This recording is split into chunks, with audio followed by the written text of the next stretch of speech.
नमस्कार बंधुरा मनीष बेंगली होमे आपनादेर सबाइके स्वागत। आशा करी आपनारा सबाई निश्चयई खूब भालो आछेन, सुस्थ आछेन। आमिओ भालो आछि। अनेक दिन हलो आपनादेर साथे देखा हयनि, तो आजके भाबलाम चले आसि आपनादेर काछे एकटा रेसिपि निये आपनादेर साथे आबार एकटु आड্ডা दिते। तो आजके कि बानाबो चलुन देखे नि। আমি এখানে মাংসটা ধুয়ে নিয়েছি, ভালো করে ধুয়ে পরিষ্কার করে নিয়েছি। 800 মতো মাংস আছে এখানে। এখানে ম্যারিনেট করার জন্য আমি নিয়ে নিয়েছি রসুন, আদা, লঙ্কা, কাঁচা লঙ্কা আর পেঁয়াজ। কাঁচা লঙ্কাটা আগে আমি বেটে নেব। আমি ম্যারিনেটের জন্য প্রথমে নিয়ে নেব একটু সরষের তেল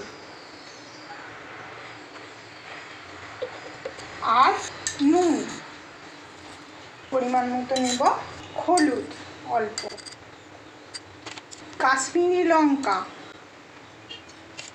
और निये नेब जे काँचा लंकाटा बेटेछिलाम ता थेके एकटू निये भालोभाबे एटाके मैरिनेट करब। बेश भालोभाबे मेखे निते हबे जाते एर साथे मेशे। अनेके अनेक भावे एई रान्नाटा करे थाकेन, আমি আমার মতো করছি। এবার এটা ঢাকা দিয়ে আমি মোটামুটি 1 ঘন্টার জন্য ফ্রিজে তুলে দেব। আমি আজকে করছি চিকেন কষা। চিকেন কষাটা বানানোর জন্য মাংসটা ম্যারিনেট করতে দেওয়া হয়ে গেছে। এবার আমি পেঁয়াজ আর টমেটো একসাথে বেটে নেব আর অন্যদিকে রসুন আদা একসাথে বেটে নেব। তার জন্য আমি নিয়ে নেব কড়াতে তেল, সরষের তেল।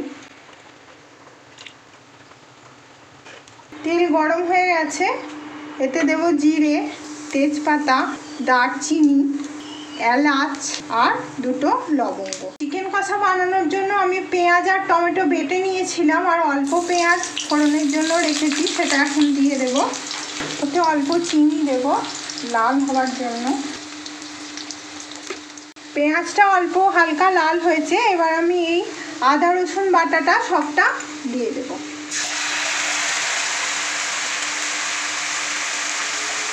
দিয়ে নেড়ে ছেড়ে নেব।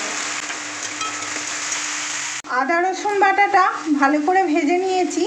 একটা কথা মাথায় রাখবেন, এটাকে একটু ভালো করে ভেজে নিতে হবে তেলেতে, না হলে কিন্তু কাঁচা গন্ধ বেরোয়। এবার আমি টমেটো আর পেঁয়াজ বেটে রেখেছিলাম সেটা এখন সবটা দিয়ে দেব। দিয়ে যতক্ষণ না তেল ছাড়ে ততক্ষণ এটাকে নাড়াচাড়া করব।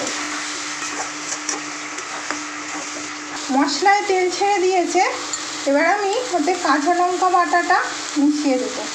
একটু দিয়েছিলাম ম্যারিনেটের সময়, বাদ বাকিটা দিলাম।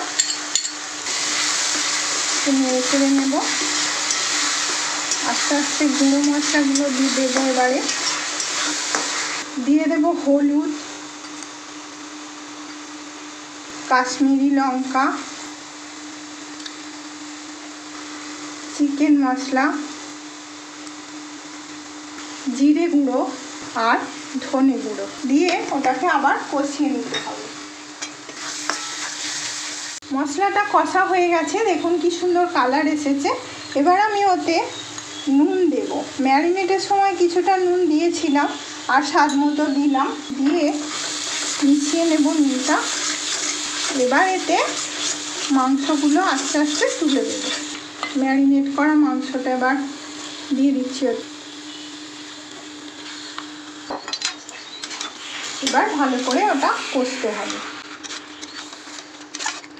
অল্প নেড়ে চেড়ে নিয়েছি, এবার এটা আমি চাপা দিয়ে দেবো একদম আঁচটা ধিমে করে।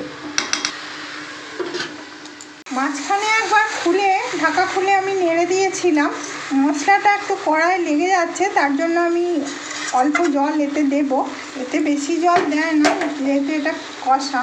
মশলা ধোয়া জলটা রেখেছিলাম সেটাই এখন আমি এতে দিয়ে দেব। দিয়ে আবার এটা চাপা দিয়ে ধিমে আঁচে রান্না হতে দেব। মাঝে মাঝে খুলে নেড়ে দিয়েছিলাম, দেখুন বেশ কিছুক্ষণ পর খুললাম ঢাকা। ওপর থেকে অল্প গরম মশলা ছড়িয়ে দিলাম, দিয়ে একটু নেড়ে ছেড়ে নেব। গ্যাসটাকে বন্ধ করে দেব। আমাদের চিকেন কষা একদম তৈরি পরিবেশনের জন্য। আমাদের রান্না, আমাদের ব্লগ যদি আপনাদের ভালো লেগে থাকে লাইক করবেন, কমেন্টস করে জানান কেমন লাগছে আপনাদের। আর নতুন যদি বন্ধু হয়ে থাকেন অবশ্যই চ্যানেলটিকে সাবস্ক্রাইব করুন আরও এগিয়ে যাওয়ার জন্য আমাদের। আজকের মতো এটুকুই, আবার দেখা হবে অন্য কোনো ব্লগে।